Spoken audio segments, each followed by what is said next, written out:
There was a nodule, obviously, here, but just here looks like a sort of a bone shape. It sort of seems to have a start and a finish about here. So it could be a reptile bone, or there could be a complete ichthyosaur underneath this bit of bedrock. Who knows?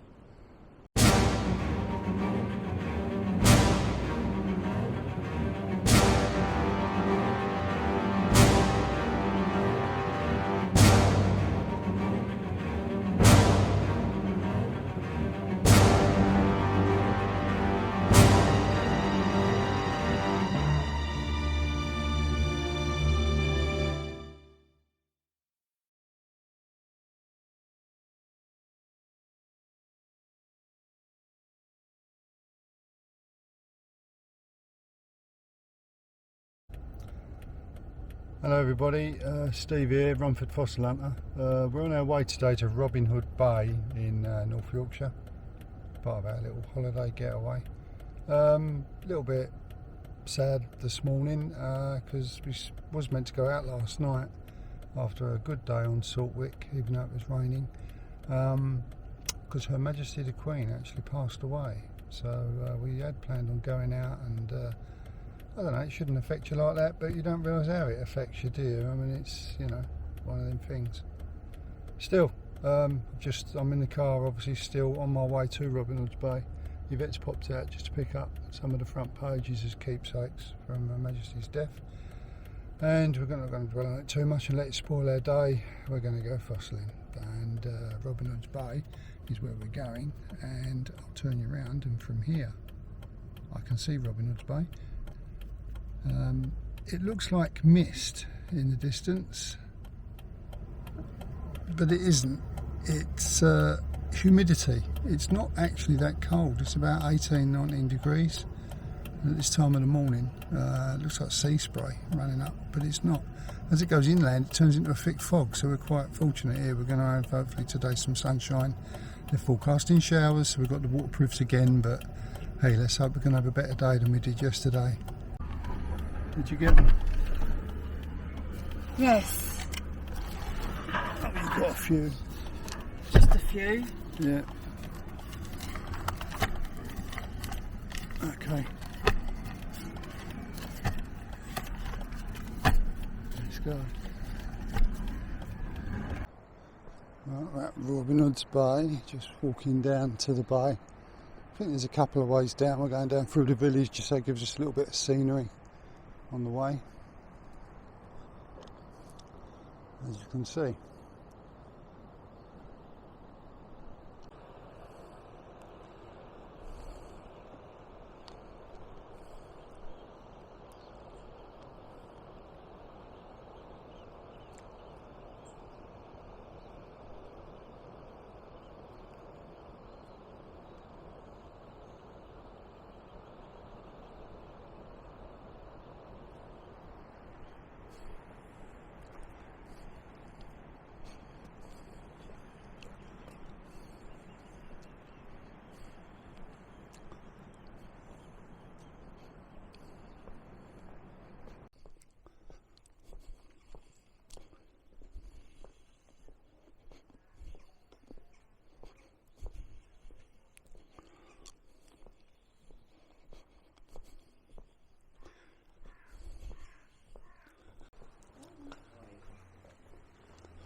Oh look, cow's nest.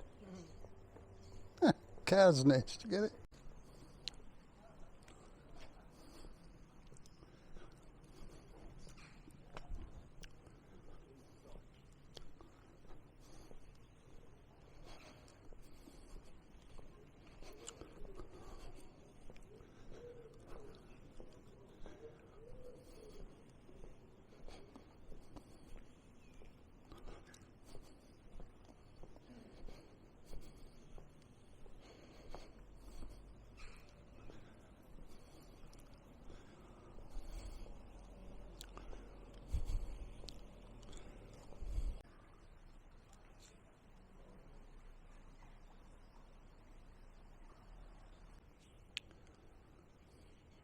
local jet shop. Obviously jet being fossilised tree resin of the, is it Araucaria, the monkey puzzle tree. You get jewellery grade jet, which has not many flaws in it and can be worked by a jeweller, turned into beautiful objects. Queen Victoria was a favourite of jet jewellery, but that's another story. So's that. Must have a look in there on the way back from the beach.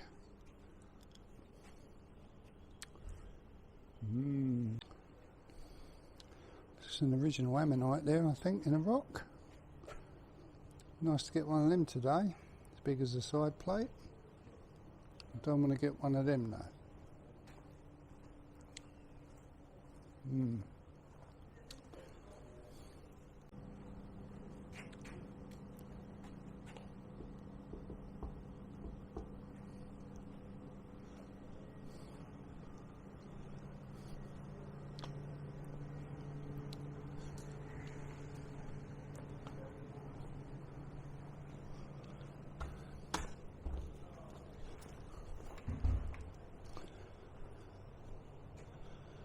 Aha, so there is a pub here. And there it is, the Bay Hotel. Huh? Yeah, I don't think we've walked down here before. We've driven near it, I think, down it and up it, whatever. Yeah, before they put that sign up saying, no, you can't come down and have a look. Yeah. What's that say? This 17-stone cast iron codfish has been collecting pennies and pounds for the hour in their life. Oh, I thought it was going to be a story about an actual fish then. Right, it's about Robin Hood's Bay. It's about the walk you can do. Obviously we're doing a walk, but it's not across the coast. It's on this. And we are here. And we are going left from here. If you go right, there's a place called Boggle Hole, which is actually a big hole in the rock. And a boggle apparently is some gremlin, ogre, impy type creature that local folklore tells you turns milk sour and everything else. But hey, if you believe that, don't go right, go left. So, the base of those cliffs all along there is a boulder-strewn fossiliferous area, and that's what we're heading for. The tide's on its way out. We have a few hours, so less jabbing and waffling, and let's go.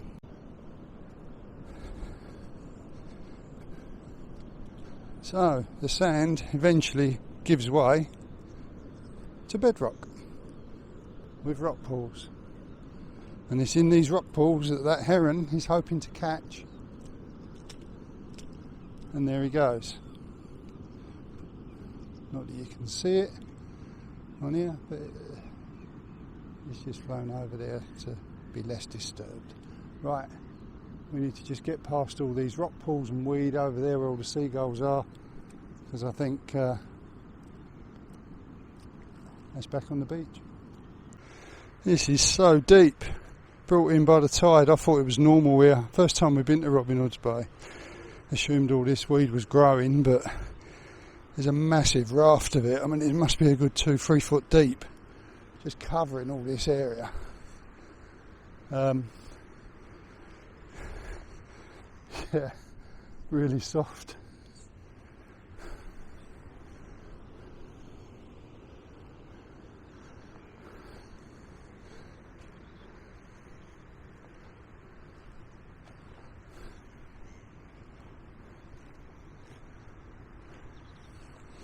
Right, nearly at the beach. I believe these are called pinner shells. They're quite large, flat shells, almost propeller blade sort of shape. There's quite a lot of these here. Oh, could have been a vertebrae, I thought. Could have been a vertebrae. But no, I don't think so. Well, then again, there's something on the end here. I might have to have a little tap of that one. Is it a crinoid or is it just a man-made bit of marble that's felled out? Mind you, we're in the middle of nowhere. I don't think it'd be man-made. Is it crinoid? See any little star shapes on it? No, it's just crushed shell maybe. Crinoid would obviously... I mean, nearly every single rock on this beach has got some form of shell that's been crushed into it. You know, there's one there, and they all look sparkly in the sun. There's another one here. That one there looks like an ammonite, but obviously it can't be because it's the wrong type of rock. And I don't think it is a crinoid at all. But we've got to give it a bash to see, haven't we? Oh, stand still. Okay.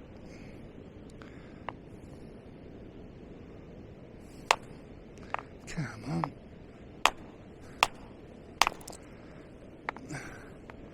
Bits are coming off, but I don't think. Nah, I'll give you the benefit of the doubt for that one.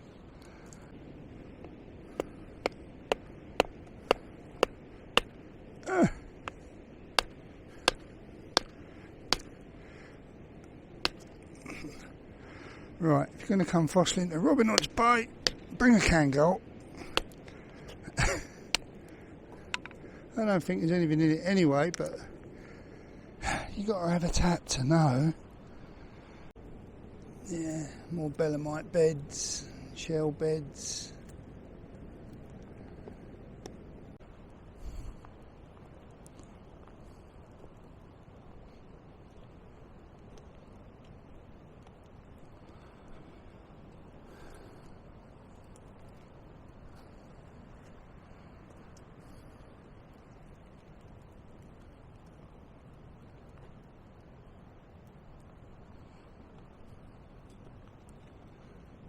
Fresh little falls here that comes out, indication to obviously stay away. I'm sort of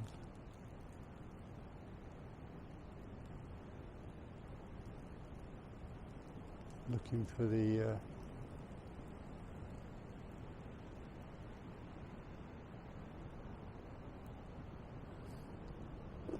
beautiful shell block there being caught in the sunshine, looking all shiny and lovely. I may take one of those home. There's bits all coming down. I don't know if you can hear that or even see that. It's just constant bits raining down. Very unnervy. But I'm sort of being very careful. There's a lovely shell there. Nice pinner shell. Breaks off quite easy. Gives you an instant oops. Maybe it's already done for me. There you go, look at that, no prep work required. Yeah, I'm actually getting hit by stones here, so I'm actually going to do a retreat.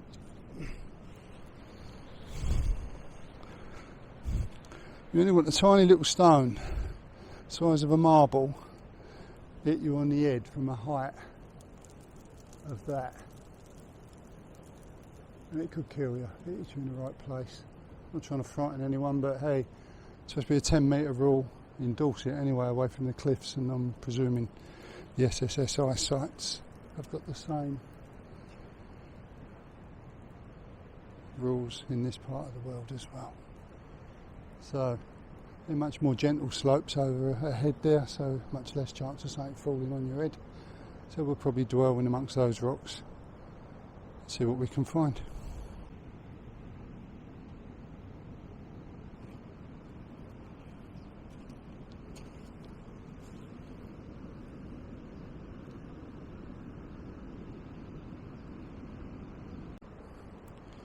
Bit of pyrite and crystal. Very, very weak though, as you can see. Nothing in it. Right.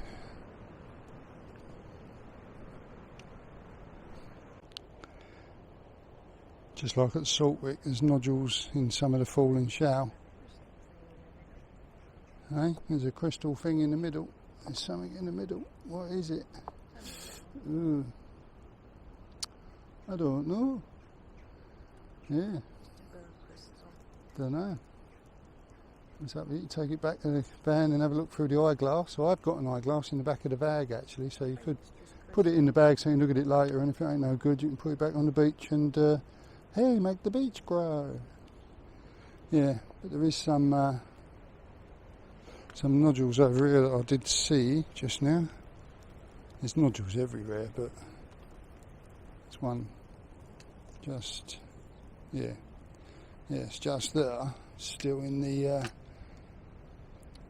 I can't see, I don't think, any ribbing on it or any evidence. There's a lot of them don't have fossils in, so it's not worth, there's so much here to look over, it's not worth wasting half hour digging something out that might be, so it's better to just look for evidence that there's actually something in one before you start tapping or collecting.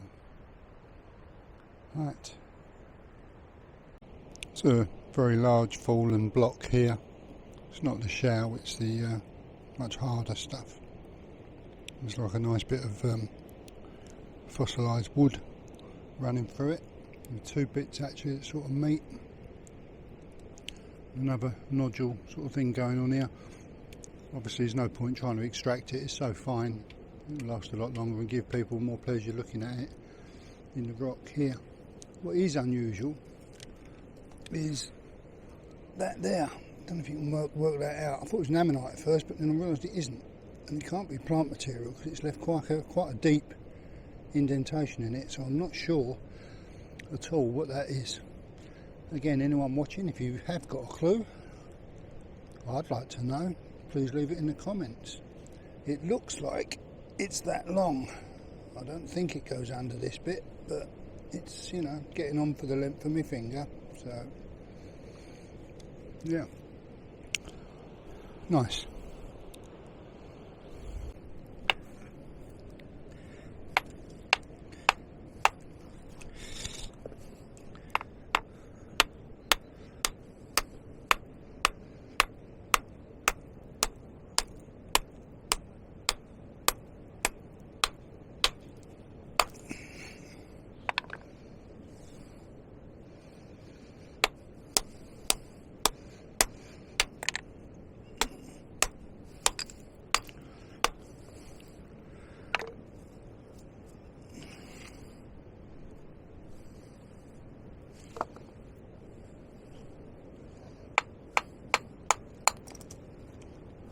Well,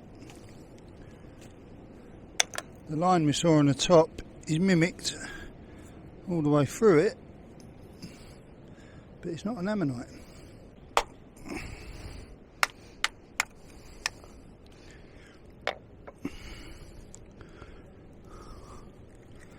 Nope, nope, nope, nope, nope. I ain't going to bother with that bit because there's a sea squirt there, and I'll leave him his house. Sea squirts don't go upside down. Well, I'll put him in the shade a bit then and hide him at an angle like that. There, oh, he ain't getting squashed now. Happy? Right, here we go. Wildlife Rescue SOS as well as Fossil Hunter Extraordinaire.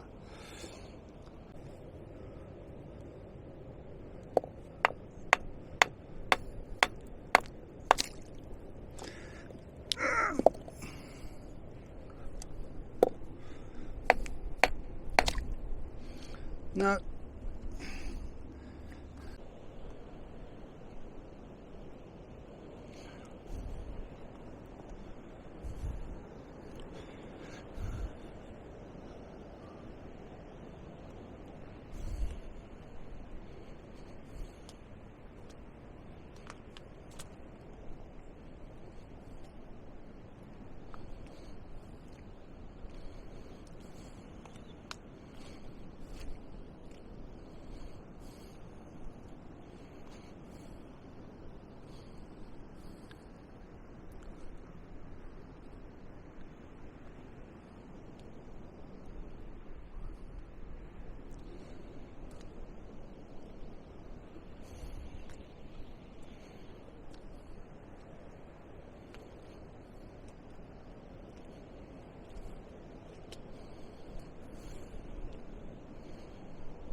Because we've never been on this beach before, and there's big signs as you enter saying warning, you're going to get cut off, you won't be able to get back on, blah blah blah, be stuck out here, RNLI.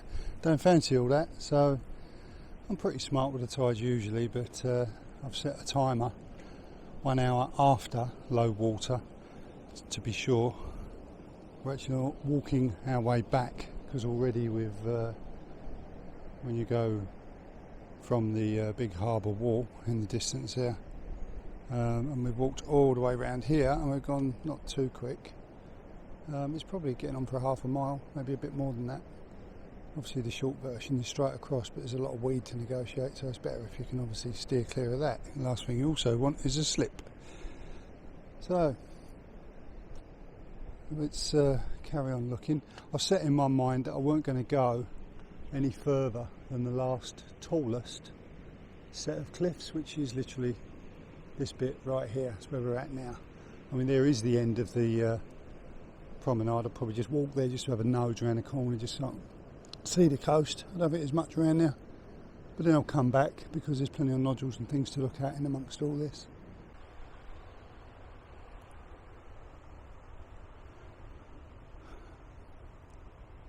Yeah. Lots of pretty shells, nearly every rock you look at, because the sun's shining. Just makes them a bit more sort of punchy, you know, like it's reflecting the sun. It's got oysters, what looks like cockles. It's obviously an ancient version of a cockle. It's absolutely phenomenal. Different size blocks have them. It's incredible when you think of the extinction rate, really, you know what I mean? How many things, ammonite shells, every living organism just all dead in one big foul swoop. It's phenomenal, really. A bit mind-blowing. Humans can't comprehend it. Our little brains are not big enough. Yeah. Right.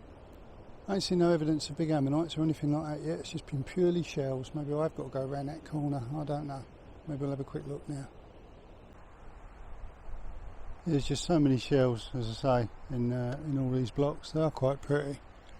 Never thought I'd dwell so much just looking at normal shells.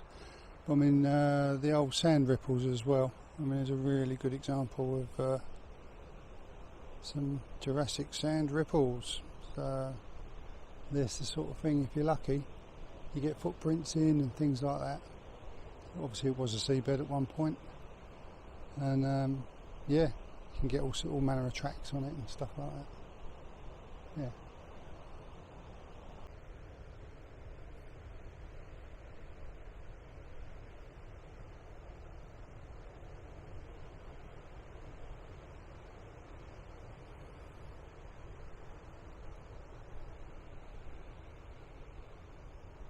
I sort of went over the back here where there were some larger shell blocks, and I thought, well, I ain't seen a lot of ammonites, so I found some nodules I'm going to split. I'll film that in a minute. There probably won't be much in there, but cool. As I'm looking behind the camera, I can see a bit of a cliff fall going on right where I was earlier on and said I'd come away. Glad I did now. Yeah, well, took me by surprise seeing that behind the camera. No, so what I did, I thought, well, I'll turn you around and I'll explain what's going on. Right, so here's some nodules that look half promising. You know, there's a few little lines and telltale marks on them that slightly different types of matrix, different type of rock. So you know, it's worth having a look. These were the mussel shells that I was getting, because obviously, as you can see, there's some quite large ones there. And I thought, well, you know, knowing how well these polish up, I know it's a thick bed, you can just about work that out there. I thought, well, I'll give it a go, you know, and they're all shells on the bottom as well. Yeah, shells on the bottom. But this one in particular, which was the first one that I was trying to get out, which I did get out, but when I turned it over, to my amazement, two ammonites hiding within. Different types as well, real deep kills on it, deep ridges. I'm not sure what they are, and both of them might even be different from each other. But as you can see, where they are in regards to the shell bed, they're mixed in with them. So, you know, could be worth having a split of some of the shell beds, but you'd be looking for the bigger shells like this. I don't know what you'd call it, a type of maybe mussel, but it's a big one. I've only ever seen Jurassic mussels being much smaller. Clam maybe, don't know. But yeah, so that was that. Now I can see something going that way and something going that way. So which one am I supposed to hit it? Around the corner maybe. Nice little dimple.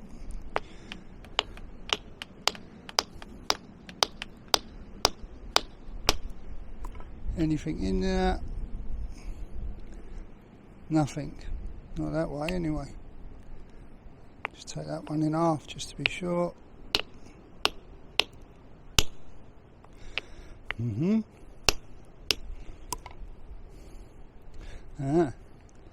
Some flat object that had been heavily pyrotised, coming up silver obviously. So, no.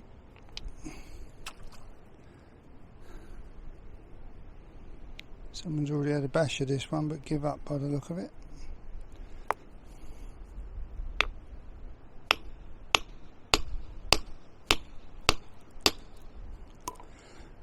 Nice clean break all the way through. Always the way. Lovely clean break, nothing in the middle. Okay. Got to go the other way and all, just in case. Says he. Into three. No. Different one, bit blacker this one. Bit more lines in it. Do I hit there or here?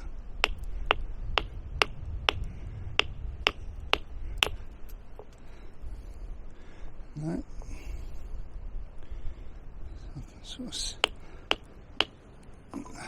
Clean break. And again, nothing. I couldn't split them like that with an ammonite in them if I wanted to. Perfect break. Nothing in it.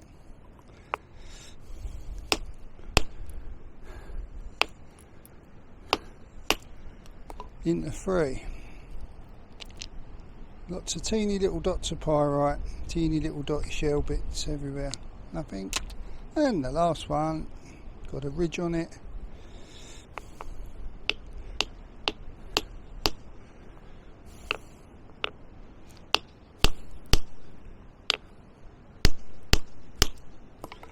Fairly clean.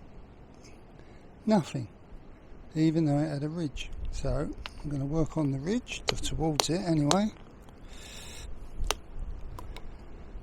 Nothing. Okay, back to the drawing board.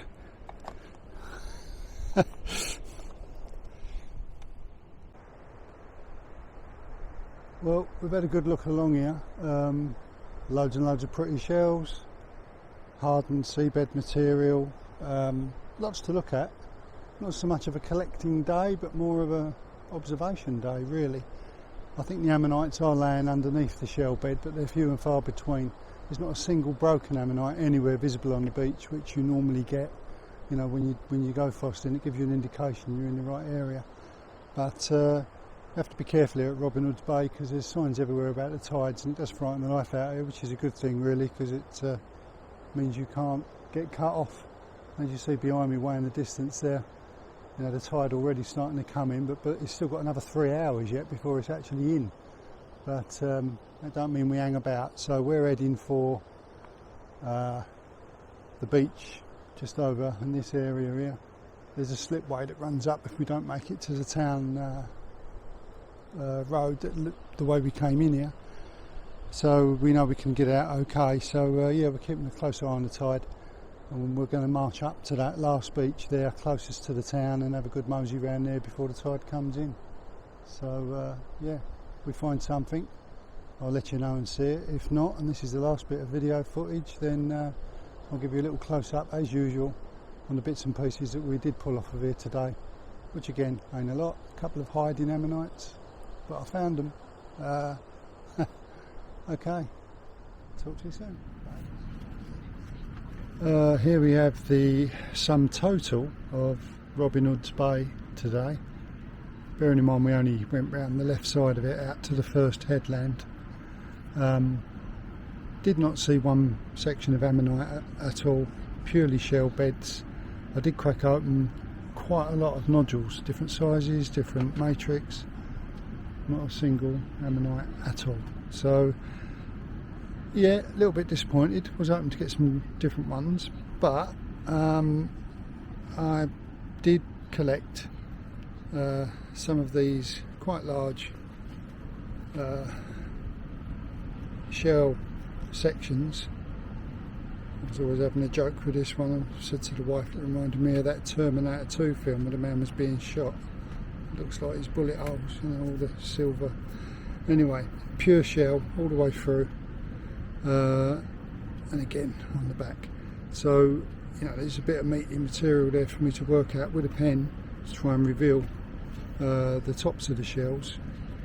When they've got indentations like this, it indicates usually this is the bottom of the rock. So the top of the rock, obviously how they died, how they fell, would actually be this way, because this should be the tops of the shells. Obviously there's not too much here because they're worn flat, but you know, I need to sort of expose it to know. Same with this one. Differences with this one is a very nice large, I'll lift it up, see it, it's a nice large shell on this one, and another smaller one to one side, some more down here. Again, I think there's an even larger one maybe in this area, so again it's some fine pen work needed, and you know, to be polished up. You know, it could make a nice little showpiece. It's all shell, as I say. Same again here. There's a big one hiding just inside this bit here. See, it's parts.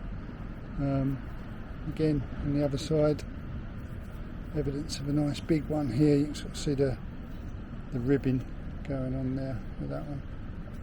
So yeah, a bit of pen work. This one was one of the nodules that I cracked open when I was looking for ammonites. Obviously there weren't one in there, but again there was a shell in the top. It sort of disappears still inside the rock.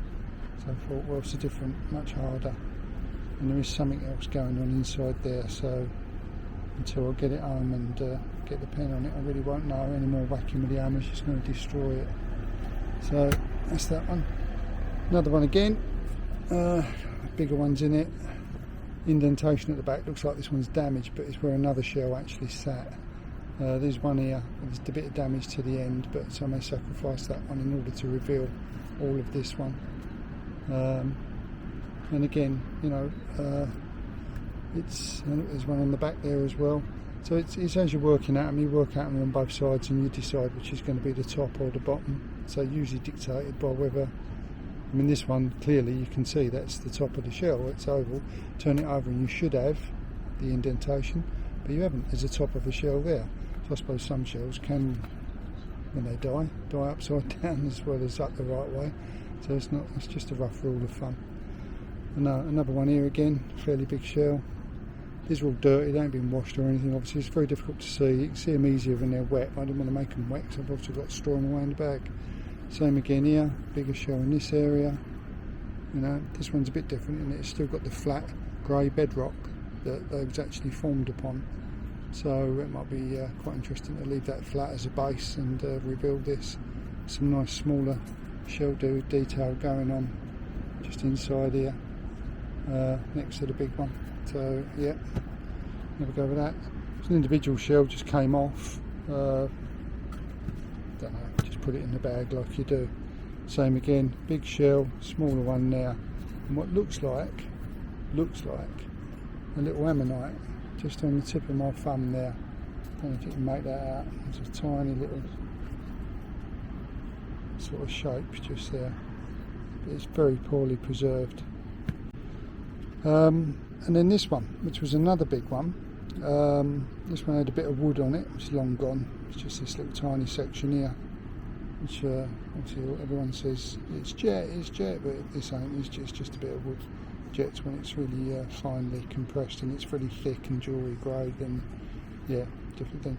What was a surprise with this one, and this was the only one out of all of these blocks, and as you can see they're all different sizes, is that when I actually got this one out and identified this type of shell, which is the same type of shell that is here and here and here, and an even bigger one there, and the same type there as well, and that's the same type, and the underneath of them is what it is. There are other shells all the way through, like the big block. But the difference is with this one is that when I actually turned this one over, I was quite surprised to find this. There's an ammonite ribbon going on there, and there's also ammonite ribbon in there. So there's two ammonites of a different variety of any of the others that I've collected so far, hiding within, as you can see, the layers, one there and one a good inch or so below it. If you're talking metric terms, 25 millimeters below it. Yeah, so I don't know, that one, because this corner of the shell's damaged, I may sacrifice the shell in order to reveal the ammonites, as if indeed they are preserved themselves. So we shall wait and see. So that was probably the best bit of today. So yeah, we'll pen that one and I'll put the pictures up to show you again. And Yvette's just brought me out a nice cup of tea in my Caravan King mug, because that's what I am. So yeah, all I need to do is just say cheers to everybody. Thanks for watching. Subscribe. Any comments, please leave them. As always, tomorrow's another day. See you again. Bye.